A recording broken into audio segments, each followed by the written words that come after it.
to know how I got these scars? My father was a drinker and a fiend.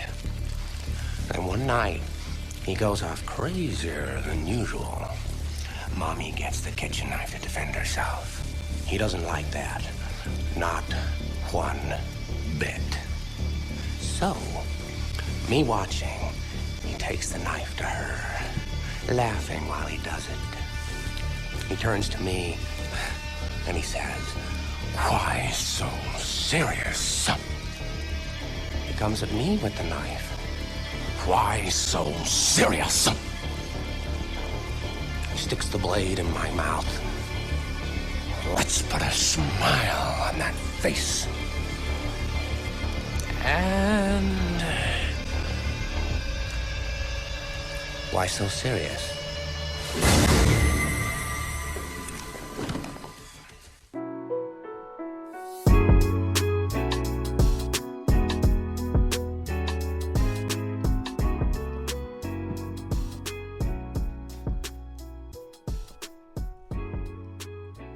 Yeah.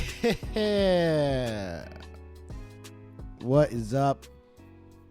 Welcome once again to Big Kid with Will Bryant, the show where I do things that make you feel better about being you and not being me. I'm a little late on this one, but I had a busy weekend, so bear with me, guys. It is what it is. I will not have missed a week. Well, I mean, I guess I technically did, but I mean, we're coming at you with 2 episodes this week probably. This is Monday.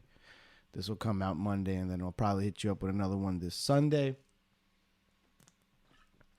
And then at some point, we'll get back on this so-called schedule that I have failed to keep. Honestly, I don't know what day my episodes come out. With the schedule that I have, which is never the same week to week, I do what I can. And that's probably a lie. There's probably like more that I can do, but man, sometimes I just want to do nothing. You know what I mean? Don't you just want to do nothing sometimes? Truth be told, I've actually been more okay sometimes with allowing myself to not do anything on like a day off or something. You know, I can be hard on myself for, you know, maybe not putting out enough content to promote this exact podcast or promote myself in general. Sometimes I, you know, probably could record and don't, and maybe put it off. And but I used to be a lot harder on myself about it. Now I kind of tell myself, you know, do what you got to do to not be miserable. You know, don't let this whole thing, this recording, this podcasting, this whatnot, be something that brings you down as opposed to, I don't know if this brings me up. You raise me up. Every religious, middle-aged white woman loves Josh Groban. They think he is the cat's pajamas. You raise me up. People be talking about like, oh, I like Drake. And I like Doja Cat, and this motherfucking bitch coming like, oh, but you know who's a great singer? Josh Groban. Have you heard his music? He is risen. I bet he has a Christmas album too, or his Christmas album. He is born. He is capitalized. H. Oh, what the hell was I talking? I don't think I was talking about anything yet at all. I'm already lost. Not even 5 minutes in, already lost. This is a high level. Oh yeah, not being too hard on myself. Yeah, this podcast raises me up, does it? I don't know. Nah. at least more often than not, it does not feel, the actual recording of it does not feel too much like a labor. There has been sometimes, and I'm usually kind of open about it with you guys. I'll tell you straight up, not feeling it today. It's never really because I don't want to record specifically. It's just more about me being in a shitty mood, shitty place. I'm very, I don't know. I'm very up and down. Very up and down. I wouldn't say bipolar because that's like to the extremes, and I've seen people that actually are, and I'm like, oh, I'm not like that. So, okay. I just think that my emotion, my emotional scale is pretty broad. You know, you meet people that are pretty even keel. They're either like always happy or positive, and it's really fucking annoying. I'm sorry. You people that are just always smiling and optimistic and positive all the time, I don't know. Something's there. Something's off. Like, I don't like it. I don't like it. I always gravitated to the people that were not positive, that were not smiling, that were not nice, that were not optimistic. I like those people. If you're always like, hey, what's up? Nice to meet you. Fucking perfect handshake with the way too eager posture and your smile that shows 4 more teeth than the average person's smile does. Fuck you. Not my kind. And you know what? I've met people like that. And I always feel worse about myself after meeting them because I'm like, wow, I'll never be like that. And you know what? That's another reason I don't like you kind of people. Who are you to be so happy and so positive and so optimistic in life that you make people like me that don't know what happy means, that couldn't be less positive? I think they call that negative. And couldn't be less optimistic. I think they call that pessimistic.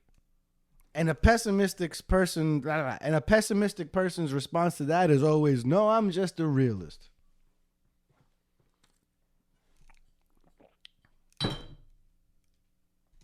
Who are you to just think that life is so great? You know what? That made me throw a bottle cap on the floor because of you. You who's smiling over there, just doing everything. Fucking.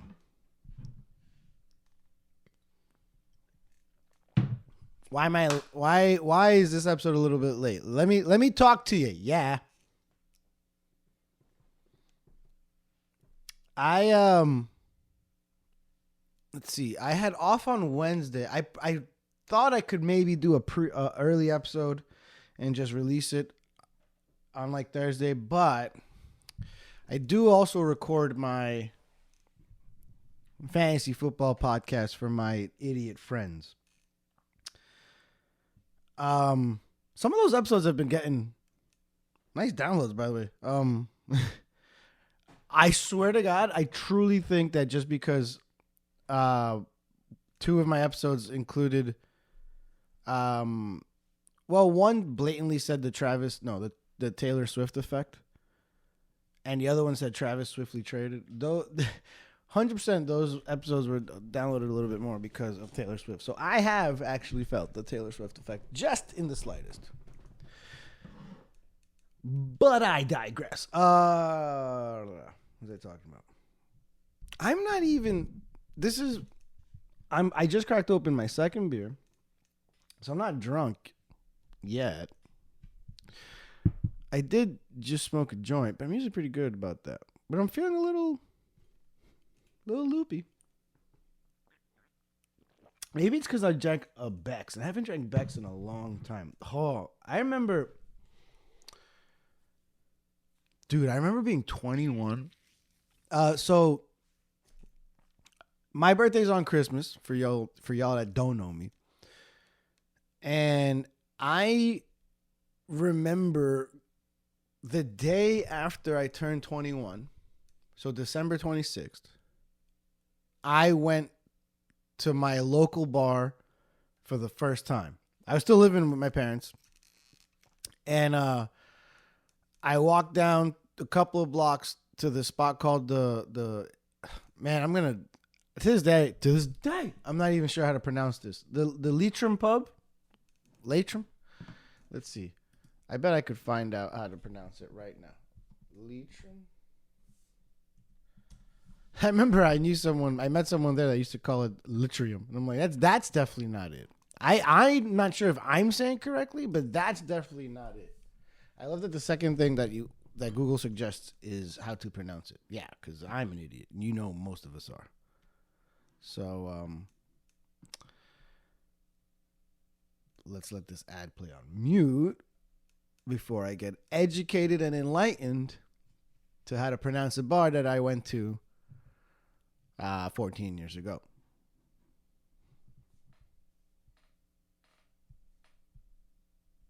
Leitrim Island. Oh, I was right. Leitrim, right? I used to say Leitrim because it's Leitrim. Later on, someone did tell me Leitrim, and I didn't. I never double checked it, but yeah, I knew. I met this dude. Actually, the reason I even thought about this was because of this dude that I met there. So I went to the Leitrim pub at 21 years old and 21 years and 1 day old. See, I was with family Christmas Eve, Christmas Day. And then I woke up December 26th and I was like, I want to go to a bar legally for the first time ever. So I fucking just not woke up right away, but I could have, because that bar's open at like 7 or 8 in the morning. That's how you know that shit is an Irish pub. So I walked over there like pretty early in the day. Just like maybe one or two other people. And the Leitrim pub in Flushing, Queens, New York was one of the most like just old man Irish pub bars that like I've still seen to this day.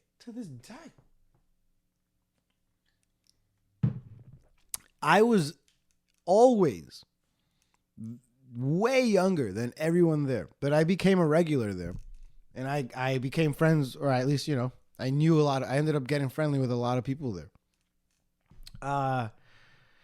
It was the type of place that I'd go to with like $20. Buy 3 drinks, get a buyback, and then a couple of regulars would always buy me a drink because I was the kid, I was like, I'll get this kid a beer. Get this kid a shot of J-Mo with us, like they were always a little surprised or impressed with how I could keep up with them. Definitely not in drinking. That's not what I was about to say. Keep up with them in like sports banter and talk and whatnot.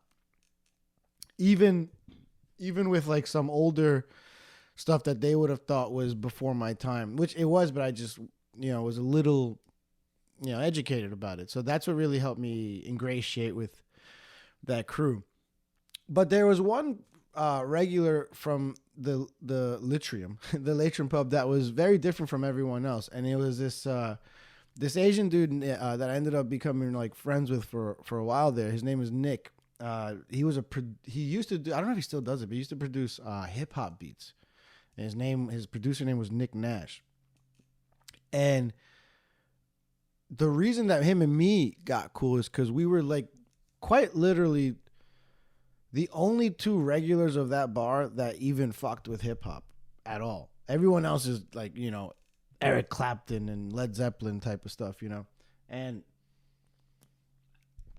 not only did we fuck with hip hop, but like, I'm pretty sure the conversation that got us started as friends right away was a conversation about, I think he just asked me straight up, like, who's your favorite producers? And I said Dilla and DJ Premier, and he was like, it's a wrap. Like, that's pretty much like his mecca too, his all stars too. You know, we talked about like Alchemist and stuff like that, but and his favorite rapper of all time is Sean Price, and I told him how I had actually seen, actually no, like a couple of months after that, I actually saw an entire Duck Down Records like show with me and my hood rat friends, and he was there actually, so that was fun. That was funny. Why did I bring all this up? It actually has to do because I was drinking Beck's. And so the first night I ever met this dude, Nick Nash, I remember he was like, he was older than me. He was 30 and I was 21. And he kept telling me, he kept like warning me how shit is going to change at 30. Like I was 21. I was walking into the Litrum pub on no sleep, from the night before, still on a bender, drinking, not too heavy, but like still drinking beers or whatever. And he would be like, yo, at 30, like you're just not going to be able to do that. And I was like, I feel pretty good now, so I don't see why it would be such a drop off. And dude, when I did turn 30, I thought about those conversations I had with him at the pub so much. Cause I see myself now. I've worked with 18, 19, 20, 21, 22, 23-year-olds. I went back to school with fucking 17, 18-year-olds. And I was the 30-year-old. Now I'm the 35-year-old that was having these same conversations with people almost a decade younger than me, some of them more. Just saying like, man, so yeah, it'll happen. Something happens where you just can't really do it anymore. Not that same way, you know? First time I ever met this dude. He was like, remember, so this is back when weed was still illegal. He was like, yo, I got some weed that we could roll up in a blunt. My car's right outside if you want to smoke. I know it sounds a little shady, but like that was, I don't know. Like to me, there was nothing shady about it because like we were just two dudes talking about hip hop in a bar and we can't really smoke weed out. Like, and right now we would just step right outside and just smoke weed. Like, but back then we had to go to the car to do it, you know? And I was like, yeah, hell yeah. He was like, oh, and you could listen to some of my beats or whatever. And I was like, all right, whatever. I actually ended up really liking most of his beats. And we would I swear, we would freestyle in his car while smoking blunts outside the bar to his beats. That was back when because of him, I was freestyling like on a weekly basis. It was a lot of fun. I'm not very good at it now anymore. But back then I had a little like maybe 2 or 3 year role where I was actually pretty decent at like just coming off with rhymes off the top of my head. I've done it with and in front of a couple of my friends that have been actually genuinely surprised and impressed whenever it has happened. It's been a long time though. Been a long time. Shouldn't have left you. So the first time we ever did this, go to his car to smoke and freestyle, whatever, we went to the corner store to buy a beer to drink in the car while we smoked. This ended up doing something we did for like the next year or two. We would chill at the bar, then go to the deli, buy like 22 ounces or sometimes 40s, go to the car, smoke, freestyle, drink, and then go back into the bar to drink some more. And the first time we ever did that, I bought like a 22 ounce of Beck's, I think it was. And inside I always was drinking Heineken and Jameson's back then. I was a Jameson guy because that's all I knew. I was in an Irish bar. Everyone else around me drank Jameson, so I did too. Now I'm a tequila guy.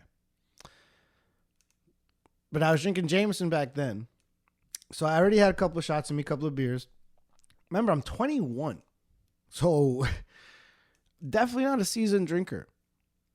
And had never really been familiar with this type of bar life. You know, the few times I went to a bar, I was like obviously underage with a fake ID or just knew someone that would let me in. But I wouldn't, you know, drinking as a regular at a bar is very different than drinking like as a minor at some place you've never been. And at one point, This was the type. It was in Flushing, and it was the type of bar where people were like always ordering food to the bar. There was no food at the bar, so you can order food. You could bring in food. It didn't matter. So a lot of times people would just walk like 2 feet down to the Chinese store or Chinese restaurant and bring some Chinese food over, or pizza from 3 stores down. Like, it was just that close and easy. And I remember someone had Chinese food that night that they had just ordered a bunch and like were giving it out, like just giving out plates and, do you want some? You want some? It was a very friendly bar. I missed that place. It closed down suddenly, like with no warning. But before that, I remember I had like noodles at the bar, in the middle of drinking Heineken and Jameson's while talking to my friend Nick Nash. And then we went out. We got the beers. We went to his car. We were smoking and drinking or whatever. And everything was going fine. We smoked like 2 blunts. We were freestyling for like a half hour, whatever. And then, dude, suddenly... I remember just like I was sitting shotgun, just laid back, like leaning, like chilling, and I remember my body just convulsing, like, and suddenly, I just started throwing up like on my own chest, but the only thing that came out, it wasn't like regular vomit. The only thing that came out of my mouth was those goddamn noodles. Like I was a pasta maker, and noodles were just being formed out of my mouth and dropped onto my chest. No, like, liquid vomit came out. Just the noodles right back onto my chest. In this guy's car who I just met that night. He was actually really, like, nice about it. Like, he actually, like, he got out and made sure that, like, I leaned out of the car in a way that got no noodles on his seat. And he helped me, like, clean up and shit. And he was actually really cool about it. And I don't remember if I went back to the bar or if he just dropped me off at the crib. I really don't remember how that night ended. But like I said, that was our first night that we met, and we ended up hanging out at that bar multiple times a week, like for the next couple of years. So he did not judge me too harshly for fucking being a goddamn pasta maker in his car seat. I did not know I was going to go on this little side story, but that Bex just really reminded me about that shit. It's been a while. It's been a while since I drank Bex. I don't know what made me order it. What made me buy it today? I was looking at the Peroni, and I was like, nah, I'm feeling like I want something a little bolder, a little heavier, a little heftier, So I mentioned that I had a busy couple of days. What was keeping me from recording this? I'll tell you. Let me talk to you. Yeah. I surprised my girl a couple of weeks ago by telling her that I had bought us 2 passes to New York ComicCon. She has never been to something like that. She's never been to New York ComicCon or any type of convention. I had gone twice prior. I mean, technically, at one weekend I went 2 days, but I had gone to 2 different New York ComicCons, so 2 different weekends in the past. But apparently, when I signed back into my account to activate my badge for this one, it told me that the last time I went was 2014. So 9 years ago, almost 10 years ago since I've actually been. So although I have been to Comic-Con, it's been a long time. And originally, like 2 years ago, I don't know if she would have been that into it aside from just people dressing up and being impressed with their makeup and whatnot. But now that I've influenced her for the past 2 years, and probably, for the worse, one of my influences has definitely been an injection of some like comic / nerd culture, she was into the Marvel movies before me, but not really DC, and definitely not, smaller things like cartoons or TV dramas. Really, she used to watch CW shows, which actually I never watched. I never did like Flash or Green Arrow or whatever. But definitely because I even got her into like the Young Justice cartoon at one point. We are obsessed with the Harley Quinn cartoon on DC. We did Titans and Doom Patrol for a while on Max until, both of those kind of got a little, I don't know. We might give Doom Patrol a chance now again, but Titans kind of lost us.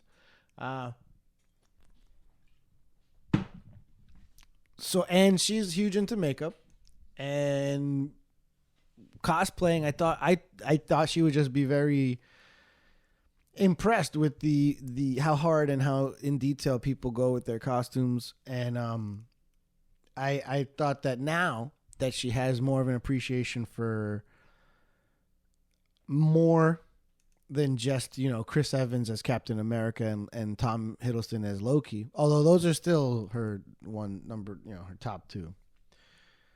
She cared about a lot more in the nerd comic realm of things. And now she's even a gamer, which wasn't really the case before. She was like upset that there wasn't more God of War stuff around. So I was like, yeah, I think she would love Comic-Con, and I knew she would want to dress up. We actually kind of, I don't know if this is a cheat or a hack, but we were going to throw a Halloween party 2 years ago. In our backyard, where, a DJ'd event where I would spin with a couple of my friends and whatnot. And it was going to be a costume party for all of us, and we were all in. A bunch of my friends were down to do it. We're probably going to have a good 20 of us here, maybe even 30. It was actually right off the heels of like our biggest party ever, if I'm not mistaken. I'm pretty sure it was right off the heels of was it Vibe Fest? And the week of, like a couple of days prior, Val ended up getting COVID, testing positive. And we had to cancel the whole thing. That was a pretty big bummer for us.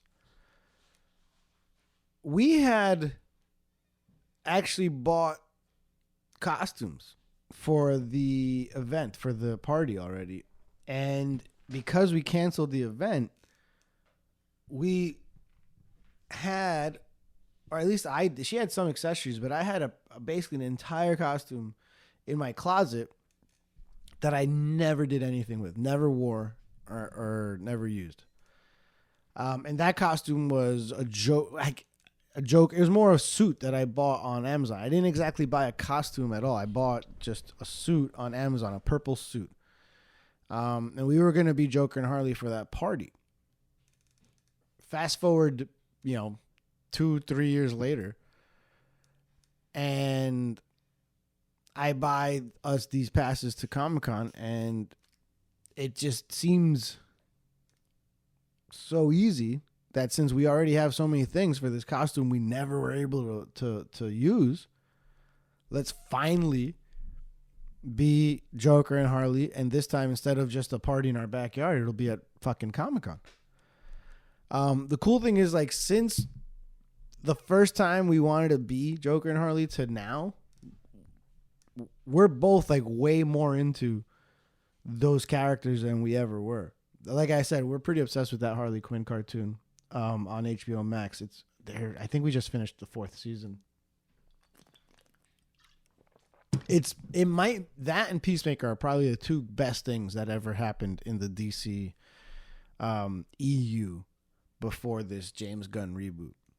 So basically the two best things so far. Not counting the Christopher Nolan trilogy. I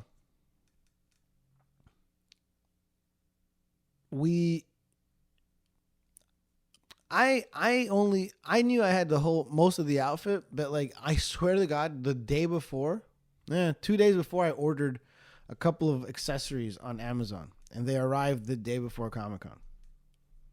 I knew that she was gonna kill it with the makeup, so I wasn't really worried. I wasn't worried about anything, but I didn't really have a clear vision. I knew that I wanted to be a mix between Heath Ledger Joker and Jared Leto Joker, believe it or not.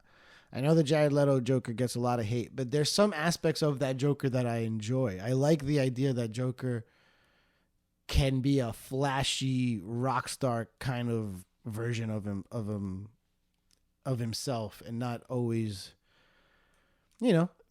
the typical version is like that he's a typical clown. Jack Nicholson kind of played him as this more of a gangster clown. Heath Ledger played him more of a kind of depths of society challenger of society's norms type of Joker. More mentally unstable. I don't know about mentally unstable, but more mentally erratic. Jared Leto was like this kind of rock star, flashy version of Joker that I still think has some truth to the character for sure. So I wanted to be a mix of the like grungy Heath Ledger version and with some of the Jared Leto flash, because if you don't know me by now, I love a good peacock. And I don't mean just the animal, although I do love the animal. I love an opportunity to peacock as a person. I am usually the one in my group of friends that will wear the more out there outfit when we go out or something. So I enjoyed that aspect of the Jared Leto Joker. I liked the Heath Ledger like look with some of the Jared Leto flash, and that's what we ended up pulling off. That's what I told her I wanted to do. So I wasn't like one specific Joker. I was kind of in this amalgamation that I came up with two that I enjoyed. So I had like a kind of some grungy looking makeup that she helped out with, that she did completely. I did the Heath Ledger style hair, that basically just messy, wet looking dark green stuff. I didn't do any white on my face, just black around the eyes.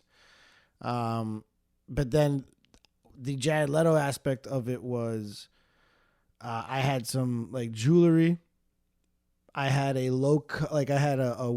I had a purple suit with a white shirt, but I kept the shirt unbuttoned very low with some chest tattoos that we put on with water. I had guns I had a holster, like two holsters that I had put two plastic guns in, which is very Jared Leto-ish, They're gold. I had gold guns, by the way.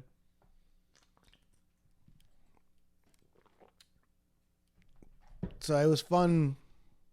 It was fun being that flashy. Val was really, I don't know if patient is the right word, because I'm just not used to makeup type of stuff, but she does it all the time, and it takes so much time and effort, like I all I could think about, like, as she did my face, and she did the Joker smile on my hand. So like if I could put my hand over my face, a Joker smile pops up instead of like me having a sliced face. That, I believe, is that Jared Leto Joker had a tattoo of a smile on his hand, I think, and would do that. I remember thinking like, oh man, I can't believe, I don't know how Batista, would sit through 8 hours of makeup to be Drax every time they filmed. Like, oh, I got so antsy, I just sat down for like an hour and a half maybe. And I just kept looking at it and be like, oh my gosh, it's almost done. Like, I don't know how, if I ever became a famous actor, I don't know how well I would ever do in a role that required a lot of makeup, because I just got so antsy. If I gotta like go to sleep or something, jeez. But yeah, she worked on it really hard and it came out looking fucking like awesome. I remember in my head, I wanted to have some mix of Heath Ledger and Jared Leto, but I never had a clear final vision in my head of it. I kind of just trusted her to help me out with the makeup and put everything together kind of randomly and blindly. And it honestly came out like I could not have asked for a better outcome. I absolutely loved my Joker cosplay, my version of it. I thought it was unique. I have a picture that I took with someone that was the Joaquin Phoenix version of Joker. I didn't really see too many Jokers, believe it or not. I did not see the classic Dark Knight Joker. I didn't really even see the Jared Leto Joker. But like, if you think about it, had I seen the Dark Knight Joker, the Jared Leto Joker, the hell, even the Cesar Romero Joker, I wouldn't have been the same as any of them because I was a little bit of a mix, So I really enjoyed the product, the outcome of what we came up with. What I did not mean to do that ended up, I found kind of funny. I don't know if Val did though. So I told you guys that I bought a bunch of stuff last minute. I bought 2 golden toy guns. I bought like a legitimate gun hold. This isn't like a costume prop. I bought a legitimate gun holster that goes like around my shoulders and around my back so that you can hold 2 guns like at your ribs, at your sides. And so I put these toy guns into this legitimate dual gun holster. Bought those. I'm pouring out some tequila. I don't know. I finished the El Tesoro and I looked in my bar downstairs and I still had a little bit of this Don Julio private cask. It's a Reposado. I think James also brought that for to me last time he came, but I'm not sure. So I'm gonna tentative thank you to James. Cheers.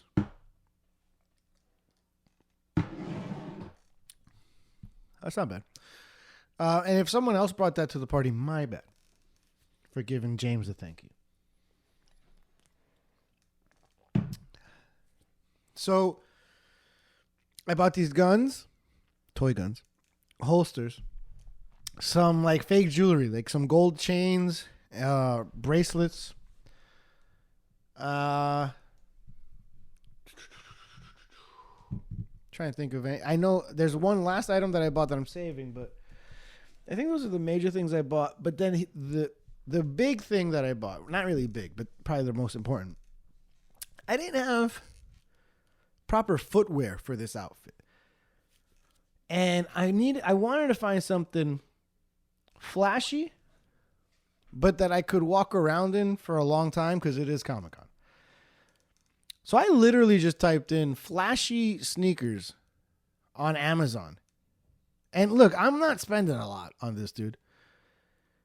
And I was scrolling and I came across these like obnoxiously flashy,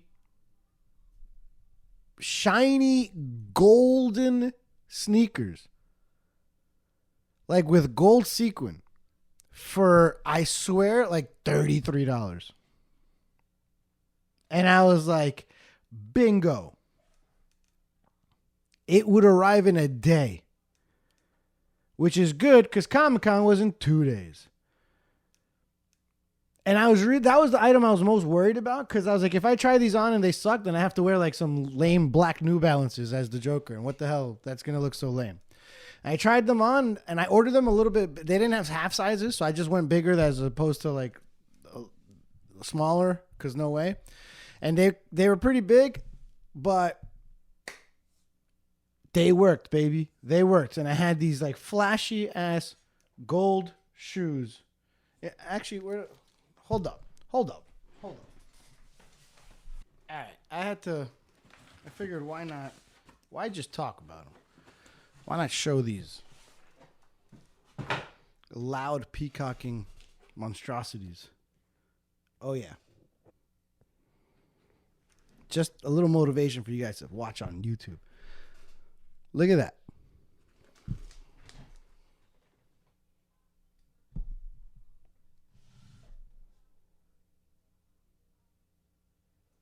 These guys, those guys right there, like $33, $35 on Amazon. Arrived in a day. Took me 10 minutes to find on Amazon. We get to ComicCon, and first of all, we were both dressed up as Joker and Harley on the L train all the way there. The L train is probably the best train to be dressed up in cosplay on, because we look less weird than people going to work.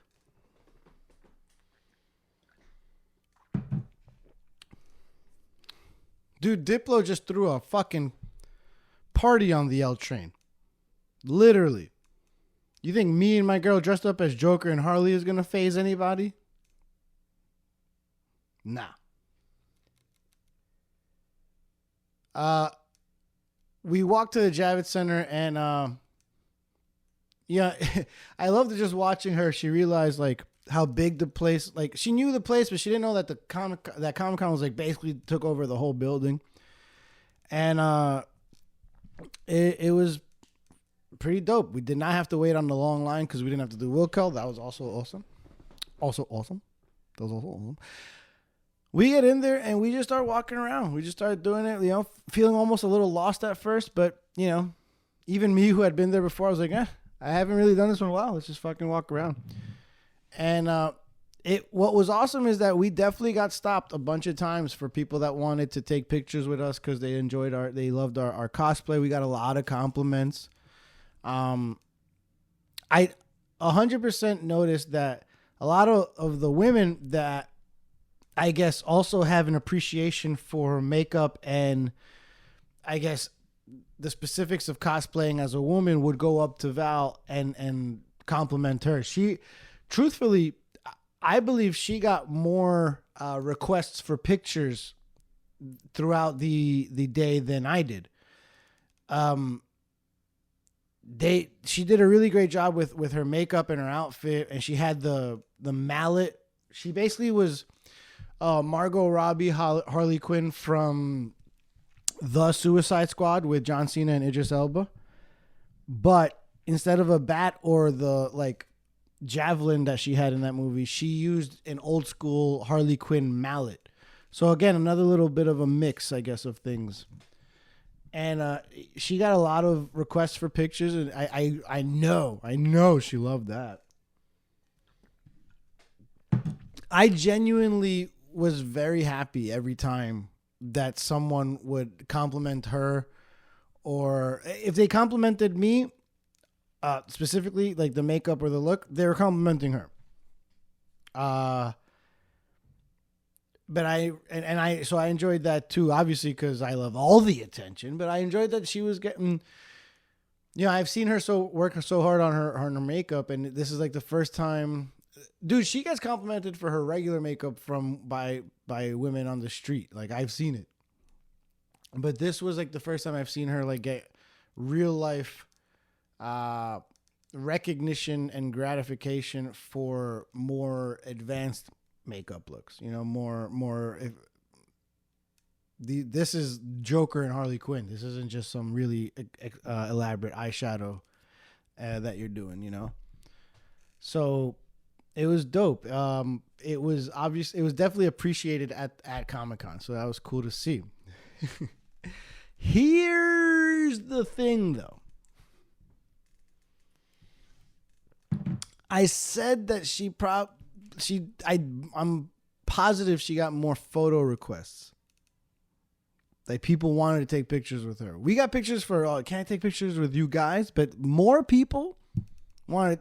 Actually, I don't think anyone ever came up to me and asked for just a picture with me. But people definitely came up to her. They would like walk past me. They would shove me to the side to be like, can I get a picture with Harley? And I'd be like, you want me to take it for you? Fucking here we go. But something that did happen a lot that I'm not surprised happened, because I knew that those sneakers were so fucking. I told you, I love a good Peacock. The amount of dudes that came up to me to compliment me on nothing else besides my sneakers was incredible. Dude, I had like dudes bobbing and weaving and swaying through the Comic-Con crowd just to come up to me and be like, bro, those sneakers are fucking fire. My girl's standing next to me like, never mind the hours that I spent on his makeup, on his hair, on his tattoos. No. They want to make sure that I know that they love the shoes. Bro, where'd you get them? Amazon Prime yesterday, $30. Hell yeah, dope. Fucking props from everybody. They walk away. My girl's just standing there, just angry. Dude, my girl works so hard on makeup, doing my hair. I would fuck up my makeup while she did my hand tattoo. She redid the makeup, did her own makeup, put on her own wig. We get to Comic-Con. Yo, I love your shoes. Amazon, $30. Thought about it for 10 minutes. Love you too. Peace. I'm Will Bryant.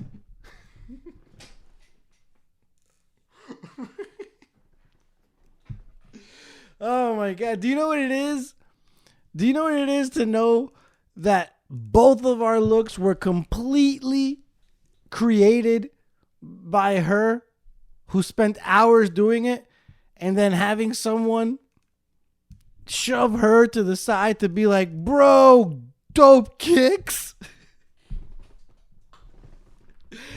Where'd you get them? Amazon yesterday. Dope. Peace.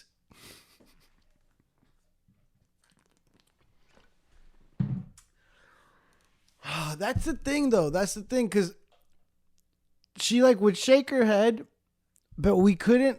I mean, I was laughing. She couldn't help but laugh too. It was, probably a laughter to hold in the anger, but still. She was not surprised by it, because I have this thing. It's, I don't know if I want to call it an ability or an accidental outcome, a byproduct. All right, so I told you guys, like, I like peacocking and shit like that, but I don't have a lot of money. I don't buy a lot of like flashy clothes and shit. What I'll do is I'll just like repurpose clothes. If I find a beautiful women's medium top at a thrift store, try and stop me from buying it. Try and stop me. And then I'll wear it and it'll look fucking awesome. But like, I'm not really going out of my way to like try. Well, I do like peacocking, but I have the perfect analogy, perfect story. But what I'm trying to say is that I have this accidental ability to steal the spotlight in certain scenarios or certain situations without trying, without the attempt to do so. I'm not denying that I enjoy being the center of attention, and my friends will tell you that first of all, they'll tell you the same thing. Will has no problem being the center of attention, but they'll also acknowledge that a lot of times I often am, but like, I promise you, it's not always on purpose. I'd say half the time it is, and half the time it isn't.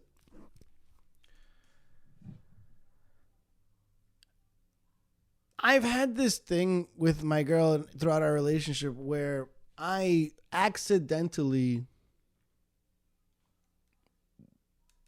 either steal her spotlight or one-up her without trying. So like I said, she spent hours on my Joker makeup and hair and hand tattoos and chest tattoos and makeup, and then did her own makeup and entire outfit. And we get to Comic-Con and people compliment me on these $35 sneakers that I bought the day before on Amazon Prime. You know what else is? That's a microcosm of our relationship. You want to know what's another version of that exact same thing happening? My girl, look, I had a year ago, maybe a year and a half ago now, I got 2,000 followers. That's what I was up to on Instagram. After being on Instagram for 8 years. And I remember a lot of my friends like, "Oh, you got 2,000. You got a lot compared to their 800 or whatever." I didn't think anything of it. My girl, who's into makeup, Val's into all this makeup and does crazy makeup videos, transition videos. Like anytime that I show these videos to people at the bar, people I work with, they're always shocked of the quality of it. I have no problem saying that I think it's fucking top notch shit. She's worked really hard to get from 200 followers to about 3,000. I think that's where she's at now. I'm at 2,000. I don't really create content. I wasn't really creating content like that at the time. I was DJing more back then, but never made any DJ videos. Never made any I didn't have Big Kid yet. I never made any video content out of my fantasy football podcast. And then one day, I go to my backyard and I smoke a joint with the little cat that we're taking care of, the little kitten that we're taking care of, who lives in our backyard. We had just taken him inside to clean his eyes up because he wasn't feeling too good. We helped him out. We fed him. We went back outside. And I smoked a joint and he was chilling with me. And I took a 7-second video of this cat just chilling in the sun, enjoying the warmth. And that video got 100+ million views. And in 1 week, I went from 2,000 followers to 22,000. Now, I'm now at 19 million or 19,000 because people are realizing I'm not a cat account, but still I have 19,000 followers. And the only thing Val was excited for me. She was happy for me. She thought it was dope. But she also fucking couldn't believe that she works for hours doing makeup videos that get her 80 views, 90 views, 150 views. She went ecstatic when she got a view at over 10K. I was ecstatic for her. I go outside to smoke a joint, and by the time I come back in, I have 10,000 views. And by the end of the week, I have 22,000 followers. This is what I do. I am an accidental spotlight stealer. I don't mean to do it. Dude, I'm not an idiot. I don't mean to upstage my girl. I love my girl. I don't want to upstage her, but it's in my nature. It's another obnoxious trait of mine. Dude, I have had moments where I don't say a word. And people pay more attention to me than the person talking to them. It might be because I'm dressed up in a tutu while laying in a hammock looking like I'm in a coma, but it just happens. Whether it's buying obnoxious shoes on Amazon Prime or taking a 7-second video of a cat, it's in my nature to accidentally steal the spotlight. Now, here's the good thing. For as many compliments as I got about my shoes, she definitely got compliments for her makeup. But it was just kind of nuts that it was even close. It kept happening. By the way, I don't think a single female came up to me and was like, hey, nice shoes. All dudes. All dudes. I was really, I don't know if you guys see these toys behind me. I bought these, besides Apocalypse, I bought these 3 at ComicCon. It's the first time I went to a ComicCon where I actually was wanting to buy stuff. Last time I just went to just go. But now I'm an avid toy collector, you know. And I'm happy with what I found. I got Moon Knight. I got Black Cat from Spider-Man. And I got Yondu from Guardians of the Galaxy. Black Cat, it's a little bit hard to find now. You got to pay like $45 probably to buy her online. I found her for, I think, 30. I think I got her for 30. Might have been 35, but still less than the 40 that people are charging. Yondu for 20. I thought it was a great deal. It's going for like 25 online. And Moon Knight I got for 30. You could probably get it for 25 online, but I just really wanted Moon Knight. I don't care. I nerded out a little bit. Yeah. I bought some. Oh, man. You know what's crazy? So I bought action figures. You know what Val went crazy for? A Hello Kitty soup bowl for a cup of noodles. I swear to God. It was in the style, like design of cup of noodles, but it was Hello Kitty, and she loved it. And of course I bought it for her. What the hell? I came to ComicCon, so I saved up money. I was like, I'm gonna spend money on Con. If my girl wanted something, I was like, you want it? You want it? She was so interested in the I did not anticipate. I thought maybe we'd find like a Harley, you know, poster or something she'd like, or a hat, or a makeup. Maron makeup was there. Like I thought maybe something. No. She was most interested in tea, fudge, and the Hello Kitty soup bowl. We got the fudge in the soup bowl. And I said, let's go get the tea. She was like, nah, I think I'm good off the tea. It was like tea, like inspired by like Harry Potter or Star Wars or whatever. I couldn't have cared less about tea, but you know, everyone finds something that they love at Comic-Con. That's what's dope about New York Comic-Con. When we got that soup bowl.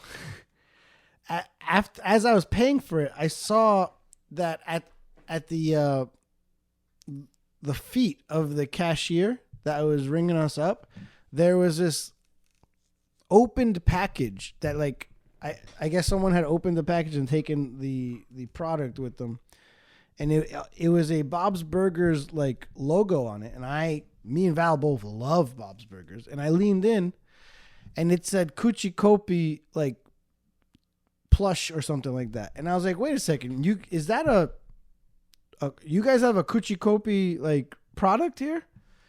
And he was like, oh yeah, like if you just look around the corner, like our booth goes like further, and we walked around the corner as he was ringing us up for this cup of noodles soup bowl, and there was a large Coochie Kopi stress ball material plushie that I'm sorry, but I have to go find right now.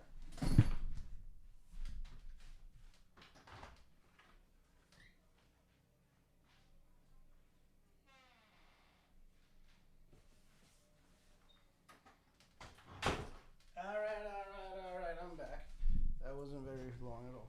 So I just so happened to look down, and I saw this rapper, and we found, not rapper like a musician, but this rapping, and we found this guy. Now, both I and Val, my girl, have a huge, as I squeeze the crap out of this Coochie Kopi, we have a huge love for Coochie Kopi. And what Coochie Kopi is it's a deep cut from the Bob's Burgers cartoon on Fox. And what Coochie Kopi is the one of the main characters on the show, Louise, the youngest child, the youngest daughter of the Belcher family. She is big into anime and Japanese stuff like that. And Coochie Kopi is an anime character in the world of Bob's Burgers. And her Coochie Kopi nightlight is her favorite toy in the world, which is funny because we also actually have a Coochie Kopi nightlight. I could have grabbed it too because these two are right next to each other, but fuck it. I'm not going to get up again. I have always loved the Coochie Kopi toy character from Bob's Burgers just because, I don't know, it was such a deep cut. Only real, true, huge Bob's Burgers fans will know it. No casuals. And I've always thought that Coochie Kopi looked really funny and cute. He's just this green, alien-looking thing. And we even named, or I came up with the name and Val loved it. We named our second cat. His name is Coochie Kopi. Now, we usually just call him Kopi for short. But, you know, when we took him to the vet, we wrote down Coochie Kopi is his name. Kuchikkopi. And, of course, we love our little fur ball. He kind of feels and looks and acts like a Coochie Kopi, a little doofy, a little dumb, a little silly looking, little silly goose. And so we have a connection to the Coochie Kopi name, to the character, whatever. So when we like randomly by accident came across this while buying her a fucking Hello Kitty cup of noodles soup bowl, it just felt Kim's it. It felt like we had to. I didn't even hesitate. We turned a corner, we found this, and I grabbed it, and I was like, well, this isn't even a discussion. We have to buy this. And, you know, she just smiled and was like, yep.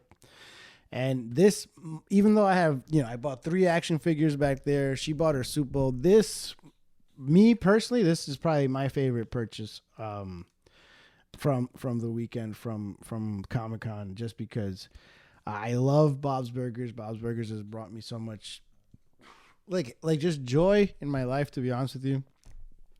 And you know, the fact that I love this show so much, that I love this character so much, that I chose to name one of my cats after it. And I'm dumbly, madly obsessed with that cat and love him so much.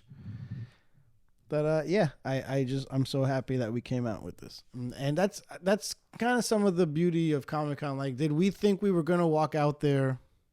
Did Val think she was gonna walk out there fucking happy, ecstatic, because she has a new soup bowl? No. Did I think I was actually gonna like walk out of there and act, and genuinely be like kind of emotionally now attached to a brand new inanimate object that reminds me of my love for a show and my own pet cat? No. This was an accident. Just like stealing Val's attention was an accident with those sneakers. Sometimes accidents are good. Sometimes they're not. We did the Bloomhouse panel. I wanted to take Val to one panel at least. And the panel is like when you go to a big room and people get on stage and they talk about something or whatever. I wanted her to get that experience too at Comic-Con. And in my opinion, the main one, the big one at Thursday, was the Bloomhouse panel. It was called Bloomfest 2023. And it was, if you know what Bloomhouse is this movie production studio that's owned by, is it Jason Blumhouse, I think his name is. They make a lot of like horror inspired films. They did let's just look up some of what they did. And me and Val have watched a bunch of them, a blump of them. And we both wanted to see this. And you know, they did Insidious, they did Megan. They did The Black Phone with Ethan Hawke. Is his name, right? We loved all those. Amityville, The Awakening, Best Night Ever, Black Christmas. Let's see what else they did. I'm just Delirium. I'm looking through their list of just so much. Oh, they did Halloween and Halloween Kills. They did the remakes of those and all the Insidious movies. Lawless, Kicking and Screaming. Apparently, that was news. I did not. Oh, they did Paranormal Activity. That's a huge one. They did all the Paranormal Activity movies. Split. So these guys, they've done the Purge remakes. Actually, they did the original Purge movies and all that stuff. So these guys are in the horror business. And we wanted to see the panel because it was going to be like a preview of movies that they're coming out with. And that was dope. We ended up seeing one of the movies that had already come out. It was called Totally Killer, which is like a time travel comedy horror movie. And it was so funny. I 100% recommend Totally Killer. I believe that is on Amazon Prime. I think you could get that on Amazon Prime. We watched it like the next day. It was awesome. They're coming out with the Five Nights at Freddy movie. That's coming out in just a couple of weeks. We're definitely gonna watch that. So that was fun. That was the last thing we did. It was from 7 to 8. We were there from like 1 to 8 o'clock. It was a long day for us. And that's how we ended it with the Bloomhouse panel. And it was a good time. Once we started watching the movie like the next day, we felt like super horror nerds because we were talking about shit that we had no business knowing. Like, oh yeah, she didn't even really want to do that stunt. She did all the other stunts besides that one. She's like, oh yeah, blah blah. Like we knew stuff that we would have never known, and we had this moment where we looked at each other like, this is the Comic-Con effect. Like we literally became uber nerds about this like one subject overnight.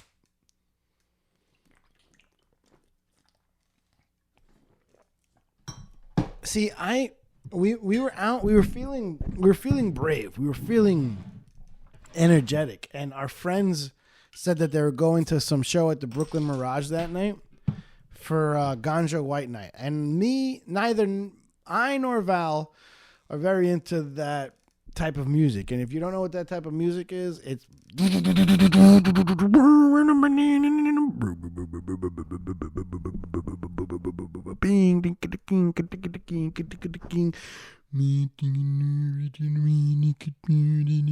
it's that type of dubstep, and nothing against it, Because if you want to make fun of the type of music that I'm into, I get it. Mine is more dancey, like.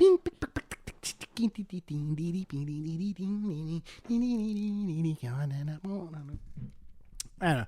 Anyways, but I just felt like, man, I'm out. We should go out, whatever. And I told my buddy Martin, I was like, yo, if you're heading out there, get me and Val 2 tickets. I'll Venmo you. And he came through. He got us 2 tickets. And while we were at the Bloomhouse panel, man, we looked at each other like we do not want to go out at all. We got home around like 9 o'clock or whatever. I let her take a shower first. I fed our cats and whatnot. I ordered... My girl's not a fan of pizza, but you know what's her favorite pizza? Crab pizza from Artichoke. And I'm not going to lie, that's one of my favorite types of pizzas now too. So many a time, I will just order a pie of crab pizza from Artichoke. It is a little pricey, but you know what? I don't really give a fuck. Having an entire pie of crab pizza at home delivered to you, I never feel more like a king. So I had some crab pizza delivered to us while I worked for like an hour trying to get the makeup off of me, dude. I took a shower and I came out and I still had just black crap around my eyes. I looked like I just went on a 4-day drug binge. The tattoos were still on. I scrubbed everything off my face. I still went out with ha ha ha tattoos on my chest, like a fucking, oh no, not ha ha ha. They were just tallies, like fucking, like when you go to prison and you kill 5-6 people. I had on my chest, it basically said I killed 20 people. And I walked out in a V-neck showing off that tattoo like a douchebag. See, because here's the thing. Val, she was TKO. She was like, I cannot go out. And I did not blame her. Because honestly, I did not think I should go out, could go out, would go out. But part of me was like, oh, man, like, if I don't go, then we just wasted all this money on those tickets. But if I go, it was only half the money wasted. And we live very close to the Brooklyn Mirage. In fact, we live closer than any of our friends do to the Brooklyn Mirage. So I almost felt like I had to. The tickets were copped. So I knew that my friends are going to be there and, you know, that some of them were not going to be very sober. So I went to my local weed shop and I bought a chocolate bar of mushrooms. Well, first of all, I ate the crab pizza and somehow motivated myself to get up and out. I bought I bought shroom chocolate and walked to my local bar, the Bonus Room, where they have a PBR and shot combo for $6. And I was like, yep, I want to save some money and not spend a lot at the Brooklyn Mirage. So I think the responsible thing to do is to walk right into Bonus Room. You know what's the responsible thing to do? After you buy your chocolate mushrooms at the local weed shop is to walk right into Bonus Room and do your $6 PBR and shot of tequila combo. So I did that, and I ate some of the chocolate so that it would, you know, I figured it would take about an hour to hit. Boy, was I wrong. I've done this shit before. It usually takes a while. I've done that chocolate shroom from that exact fucking weed shop twice before. It usually takes a little bit longer than that. You know how long it took this time to hit? Fucking 15 minutes. And I was like, oh, wow, all right, it's hitting. I was going to, you know, slow it down a little bit. I only took 2 strips at that time, whatever. And I was like, let me do another 2 strips. I ordered another beer and shot. Took some strips of some more mushrooms and paid my tab and bounced. Walked literally right into the train. Went a couple of stops and to Jefferson. From Halsey to Jefferson, I think is 4 stops. And then it's just a quick little 13-minute walk. Now here's the thing. There's been a lot of fucking like kidnappings and deaths and I think murders going on.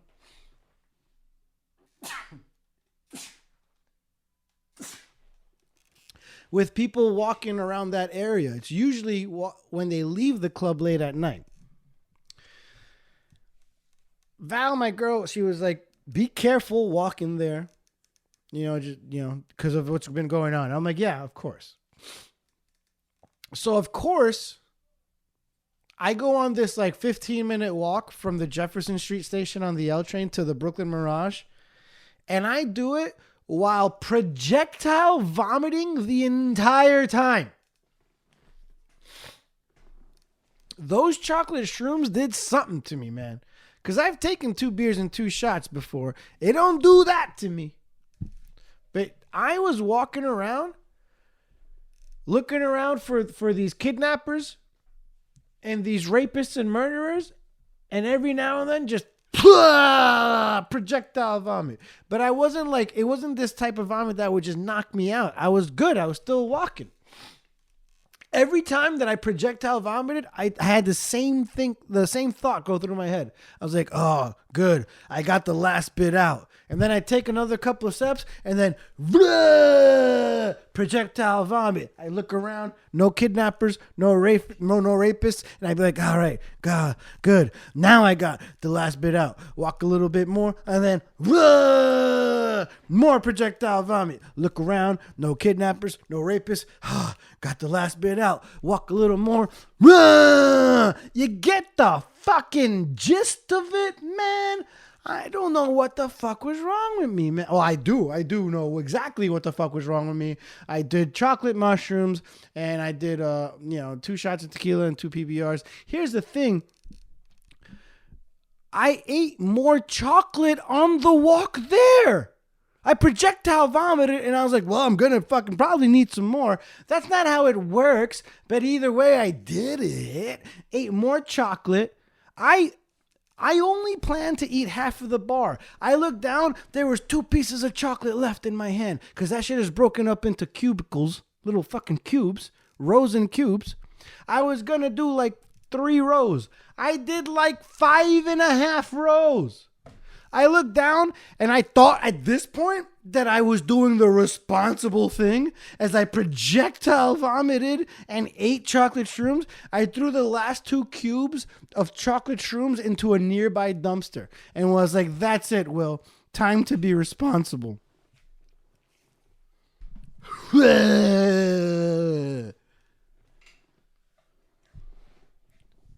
By the time I got up to the block that the Brooklyn Mirage is, I was definitely tripping. I didn't really give a fuck about tripping because I'm not terrible. I'm pretty good at like holding my own as long as I'm not projectile vomiting. So all I could just tell myself, hope and pray for was as I walked through security was just don't fucking projectile vomit on them. And I didn't. I made it all the way in. I even smoked weed the last block before. I figured that'll make me feel better. I get in and I'm like, I have to go right to the bathroom. And as I'm not in the venue for more than 30 seconds. I walk into the bathroom and my friend Dave is right there, fucking already drunk, and sees me and bugs the fuck out and grabs me and bear hugs me and lifts me up into the ground and shakes all the uneasy chemicals in my body around like a bartender shaking a drink and puts me down. Because he did not think I was coming through. In fact, I don't think any of my friends thought I was going to make it. And he's like, go to the bathroom. We'll be right here. We'll wait for you. I go to the bathroom, and you know what I did? I projectile vomited one last time.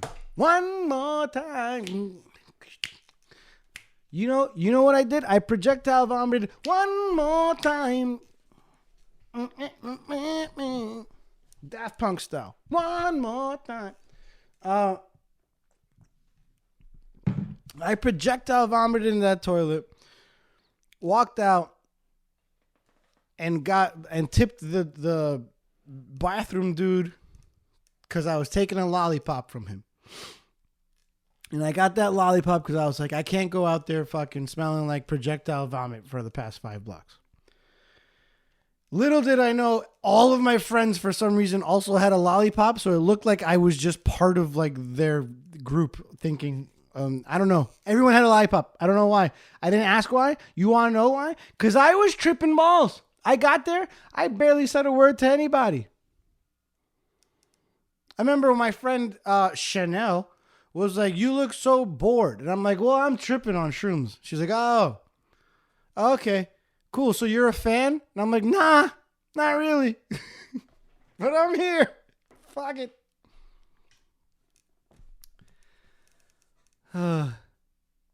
It's not my cup of tea, but I still had a blast. Still had a good time with my friends. I thought it was going to be open till 4. That's why I got there like at fucking 12:30. It was only there. It was only open till 2 because it was a Thursday and I forgot. So I went back to my friend's crib after that in Queens. We drank some more. And I came back home around probably 5, got up 2 hours later, and opened the cafe at 11 a.m. Then I came home after one of the longest days I've had in a long time, including work. Val made some fucking killer cheese soup. We watched Totally Killer by Blumhouse, which we were already complete experts on because we saw the Bloomfest panel at Comic-Con. And I then knocked the fuck out. I believe we tried to watch Low-Key episode 2 after that, but I did a really bad job at pretending to stay awake. Couldn't do it, man. 2 hours sleep. Like I said, like I learned at 21 from Nick Nash at the Leitrim Pub, and like how I've been teaching the next generation of the two Utes. Something happens in your 30s, man. You can't do what you did in your 20s. You can't do it like that. You know why? Because we do it stupid when we're in our 20s. Hopefully we do it a little bit smarter in our 30s, and maybe we'll figure something out in our 40s. Who knows? Maybe by the time we're 50, everything will be all right. I know I had an all right weekend. I know I had a blast at Comic-Con.